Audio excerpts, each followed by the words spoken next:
Hi.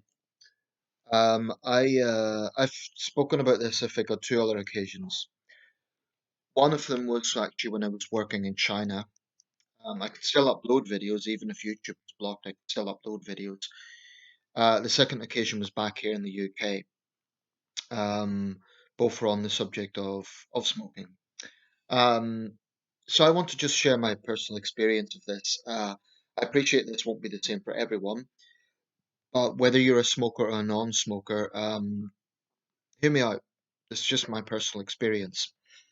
So, actually, defining myself as a smoker or non-smoker isn't that straightforward. I'm a smoker insofar as I have smoked, and I've smoked too much, but I'm not a regular smoker. So, I know that I have the discipline, for want of a better word, to stop for several weeks and just not buy anything. Now, I accept this sort of video can lead to some judgment, perhaps on both sides actually, both from anti-smokers and maybe from smokers who would sort of say that I'm trivializing the issues or something like that. I'm absolutely not. Um, but I do think that there is certain attitudes that need to be addressed from my perspective. In terms of my experience, why did I do it? Why did I start doing it, and so on? Um, I'd smoked a little bit in my university days, but it was very fleeting and it wasn't a common thing. So it was kind of an experience because it wasn't something that I'd done regularly. That was 2005. When I was in Italy, in Rome, in 2007, I had some pretty nasty cigarillos. They were cheap, they weren't very nice. I mean, they were thick and that actually made me slightly sick. Not because of the smoking, but because that particular brand was people who smoke long enough do see differences. Um, my father was always a smoker, a pipe smoker, but like myself, I wouldn't necessarily describe him as a heavy smoker. You know, he could easily go off it and he wouldn't complain about it either. It wasn't like that reliance factor. My brother smoked a little bit, but he's in the army, so I think over time he just thought it was more practical not to. My mum's never smoked. She was a nurse for 40 years. Um, But let me just get one thing out of the way, which is very important. Um, and it's this: what non-smokers have to understand, and what critics of smokers need to understand, is that smokers are not stupid. At least most aren't. The majority of smokers are well aware that this is a bad habit, that it can cause all sorts of problems. I've just watched a graphic British ad. I think it was from probably the early 2010s. Um, and it showed a guy sort of taking a smoke outside his house, and the cigarette was quite disgusting. It showed it was like sort of, I guess it would be part of an organ, sort of mutating. And British smoking ads are some of the most graphic around, anti-smoking ads. I've also watched the broadcast from the actor Yul Brynner, who was famous for matinees like The King and I and other such epics.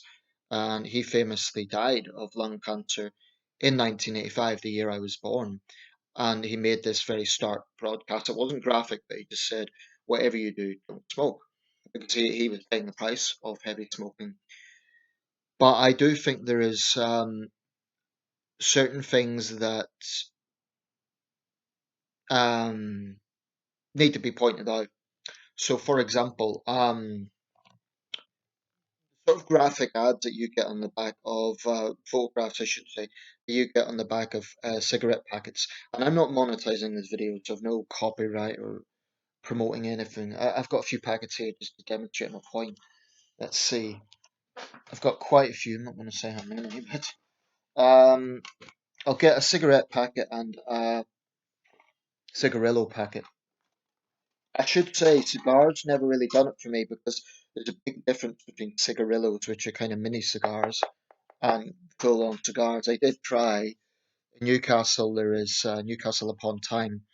There is a cigarillo shop, and they have Cuban ex imports, Honduran, really, top quality stuff. I bought a pack of, I think they were Honduran or Cuban cigars, and I just found that they were too condensed, so it was hard to get anything out of them in the same way. Okay, this is a sort of typical UK smoking packet. This is Players, and you can see there, like the person's mouth is completely, it's disgusting. This is a cigarillo packet, Royal Dutch Miniatures. Quit smoking, stay alive for those close to you. And again, I'm not monetizing this video, so advertisers will have no issues with this, hopefully. I'm making this for educational debate purposes. Um, and there's other examples. Here's one. Smoking increases the risk of impotence. So there's all sorts of kind of shock things that they do. Another woman smoking and, sorry, around her baby. They're not the most graphic ones, but some of them are very in your face, and the purpose of that is obvious. If we could just shock smokers, then they'll just quit. Um, I welcome actually the smoking ban in England and Wales. Welcomed it, I should say, because when that was introduced, I think it was the 1st of January 2008 or the 1st of January 2007. I think it was 08. I welcomed it not so much for personal reasons because I wasn't smoking then, but it was like, you'd go into nightclubs at that time and you come out and your clothes would be stinking because they were still smoking. So the issue of secondhand smoking is something that is very, very important. Um, and there are examples of people who've developed cancer from being secondhand smokers simply because maybe they were singers and they performed in clubs all the time where people were smoking, things like that. Um, so I think that's something that smokers need to consider. And I think some smokers are quite selfish about that. So I welcomed the ban in England and Wales because I thought it was reasonable. I thought it would save the NHS a lot of money and save lives. And it did. It was actually a successful policy because the number of adult smokers in England and Wales, Scotland, Northern Ireland, different systems, has dropped radically since then. But it's still a very costly thing. It's estimated about 100,000 people a year in this country die from smoking related conditions. Lung cancer is the common one, but there are other conditions as well, throat cancer, even in extreme cases, eyesight problems and so on. But those are extreme cases. And one thing I would say about these sort of graphic ads, they're going to be people who are very heavy smokers. That's not to say that light smoking is okay, but I do think that's a caveat. They are clearly heavy smokers. Um, so, as someone who smoked, how did I get started? Well, 2013, when I was working in China, cigarettes over there are insanely cheap. I mean, you could buy, I literally saw some packets as little as 30 pence, 3 RMB. Um, Here the prices have gone up, and I'm okay with that because means I have to budget. Um, of course, the tobacco industry would say that's unfair when the alcohol industry doesn't have quite the same restrictions. But yeah, I mean, a packet of cigarettes in the UK is expensive. For a packet of 20, like, get it, like this size, 20 cigarettes, you're talking about nine players, I think 9.90, nine, I forget exactly if it's 9.40, something like that. What could you get for 9.40? You could probably get a pub meal and a newspaper. Yeah, a pub meal, a beer, and a newspaper for that price. So, it's a small sum, but that's good. I'm okay with that because it means that if I can't afford to throw money away, then I'm not going to be buying tobacco all the time. Um, there's times I understand that prisons are going to go tobacco free, and some prisons ban smoking as kind of penalty. I'm not sure I agree with that because whilst I'm conservative on crime, what you don't want in overcrowded prisons is a situation where emotions can flare up. Now, if someone's doing hard time and smoking is a way of keeping them going, and you just ban that for a punitive reason, it seems like a way, it just seems unnecessarily punitive. It's different if the inmate has, you know, attacked a guard or another inmate and then it's punishment. But just doing it arbitrarily seems to me to be kind of, frankly, stirring up the pot a bit. It's the sort of thing that could trigger a prison riot. I'm not sure I agree with that. Obviously, there's prison guard, their health has to come into consideration, but um, I've also had a heated debate with an acquaintance of mine. Now, he is from a medical background. I don't think he's a doctor himself, but he's a consultant. And we had a very heated debate because his view was it's a disgusting habit and smokers are disgusting. And he wanted to see it totally outlawed, completely, not just in public places, completely.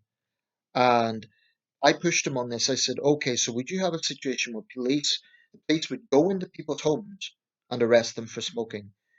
Firstly, I pointed out to him that it would be practically very, very difficult because even though the number of smokers has reduced, it's still a lot of people. It's still millions of people. Also, what I bitterly resent is the idea of putting smokers in the same bracket as criminals. You know, that's just vulgar. It's worse as totalitarianism. And I'll just say this in passing: Hitler and the Third Reich were very keen on banning smoking outright. That is, but there were some of his inner circle that smoked, just not around him. The only point I'm making there, I'm not saying that there can't be legislation. You know, I've been supportive of gun control legislation. I'm supportive of the smoking ban in England and Wales for the reasons I've said. But I supported it because I thought it was the right balance. It didn't say you can't smoke at all, just said don't smoke in public places. And I think that's right. I don't think it should be extended further because there is an issue here of freedom of choice. And this is something that, people can shun. But especially coming out of COVID, with all the restrictions we've had, issues around freedom of choice, issues around what we can and can't do are going to become very important. Now, don't misunderstand me. I'm not saying people should celebrate the end of lockdown by smoking, and we can still smoke. But people want less control, not more. That's a fundamental point. I would never smoke around children, pregnant women. Even like if my friend visited me, I'd ask if he was okay if I smoked, and we keep a distance anyway. Um, so that's all a matter of basic respect. What I don't like is the stigmatizing of smokers, and I do think to some extent, I don't want to sound paranoid. I think to some extent that has happened, where smokers are kind of treated like criminals. I think that's outrageous. And I said this to this guy. The only reason, I mean, if we weren't getting on well in other areas, I would have just cut him off because the things he was saying were so outrageous and so totalitarian, frankly, that it pissed me off. Um, I actually got first smoking. I should get back to this. When I was in China, I was at a social party and a Canadian guy smoking along with my other colleagues, and he offered me one, and I kind of resisted it up to that point, and I took it. And I said, "How much is this?" And when I found out how cheap it was, I went out and bought a packet. Now, was that flippant? Was that wrong? Maybe. I know for a fact I smoked too much in China. I wasn't developing a smoker's cough or anything like that, but I just know it was a lot. Um, because it was ridiculously cheap, and of course that's a pathetic reason. Like I shouldn't have used that as a way to justify it, but I did. I did. In the UK, like I say, I'm grateful that it's more expensive because it means that you have to force yourself to the habit or cut it down anyway.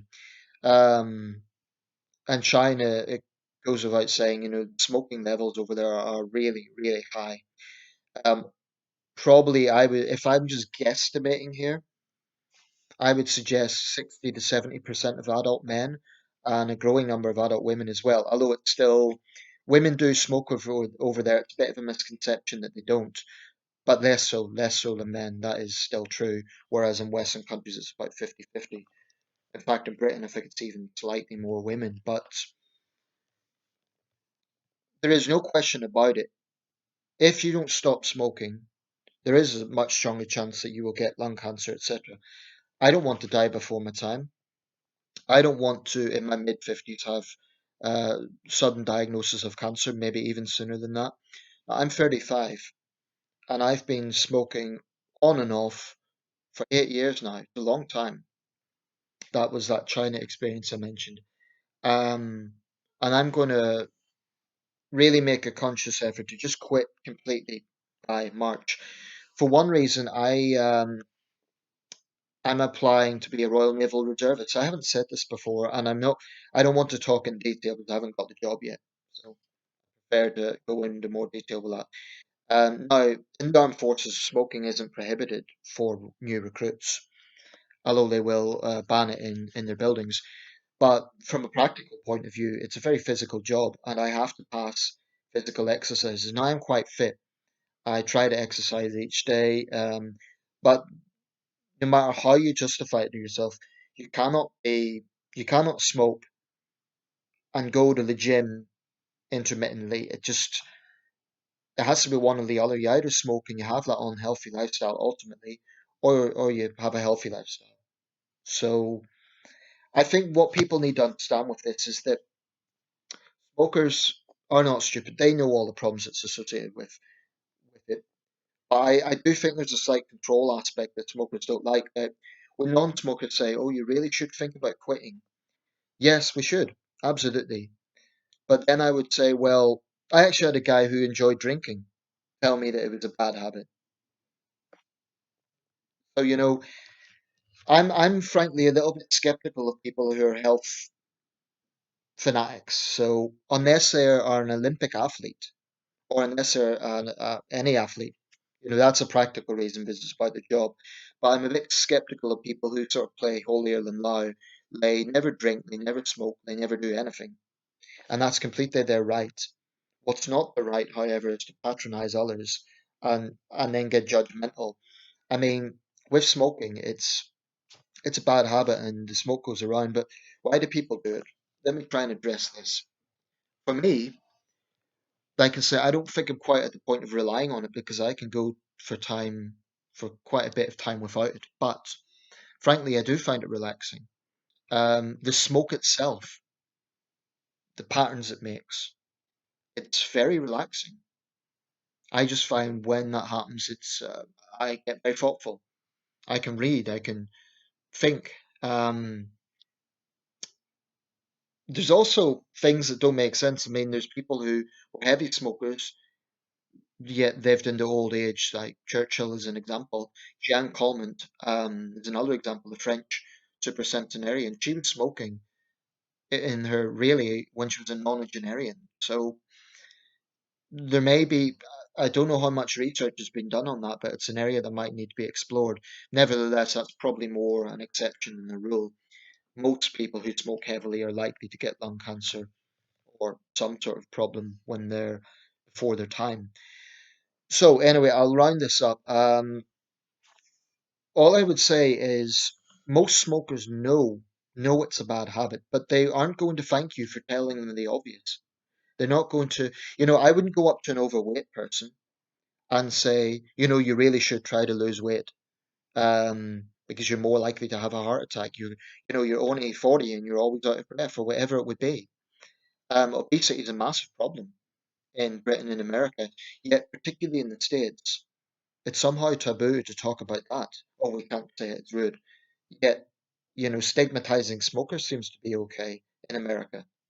There was an episode of Friends I remember, and I loved Friends, but it kind of annoyed me how all the characters were picking on Chandler because he was smoking. And I'm thinking, okay, they're his friends. They don't want him to do this unhealthy thing that will ultimately be bad for him. But they all, I'm sure, have their habits as well. So it's one thing I don't like. I do think there's been a stigmatizing of smokers, and it pisses me off because unless smokers are breaking the law, i.e., smoking where they shouldn't be, or smoking around children, or anything like that, then put it this way: let's say someone's just had devastating news. Their parents have died in a car crash, or it could be anything. Let's say a soldier dealing with PTSD. It could be anything. What gives others the right to judge the fact that they're smoking to cope with that? As it stands, smoking's not illegal. It's not a banned substance. It's not like recreational drugs in that sense. Now, if it were, and people were, like, for example, myself, I'd be breaking the law, and there would be a debate around that. But I would knowingly be breaking the law, and I would be doing it not because I was addicted, but because I wanted to. So there's a whole discussion around that as well. My attitude, incidentally, to recreational drugs is that, summed up, and again, that's maybe for a whole other video, but I have huge sympathy with addicts. I really do, because they're imprisoned by this. However, I do get quite frustrated with people who trivialize it. And I get frustrated, by the way, with smokers. I should say this as well. I have come across smokers who've tried and insist that it's fine. I'm a smoker and they're wrong. It's not. They're kidding themselves. It's not a healthy thing to do. Whatever way you look at it. It might be good temporarily for calming your nerves and that sort of thing, but and cigarillos apparently are they don't have the same nicotine content as cigarettes. There's a bit of difference there. But smokers who downplay it, they are just as stubborn and unhelpful to this debate, because they're in denial and they're deluded. They really are. I've encountered a few people like that. Not many. Most smokers know it's a bad habit. That's the point. That's why this attitude of patronizing people, telling them what they already know, it's not respectful. Um, I guess there could be certain situations, if you're friends with someone and they're a heavy smoker, you obviously don't want to see them in hospital. So from that point of view, maybe relatives and close friends have a have a stake in it. But strangers, and it's like live and let live. Unless a law comes in that it's totally illegal, then live and let live. As long as you're not breaking the law, as long as you're not doing it around children. In terms of saving the NHS money, yes, again, that's something that, but again, that opens up a whole debate. I mean, if people's bad habits should be a factor in NHS funding, um, where do we draw the line? It gets into a real moral realm. Do we start controlling everything people do? I mean, people who are overweight, for example, should they pay for treatment? We are proud of the fact that we have universal healthcare, and I think that this is a balancing act between the human right of having access to healthcare, but also the human right of, frankly, free choice. And there are non-smokers that get very puritanical and judgmental, like, oh, they're idiots, they're killing themselves. The point is, they know it's unhealthy, and you're not going to help them by just talking down to them. You don't know the reasons they're smoking. So that's all I'm going to say. It is a bad habit, but people need to understand A, why smokers smoke, and B, that they know it's a bad habit, and you don't win this argument, you don't convince people by patronizing them and telling them what they already know. And I'll leave it there. Thanks for watching.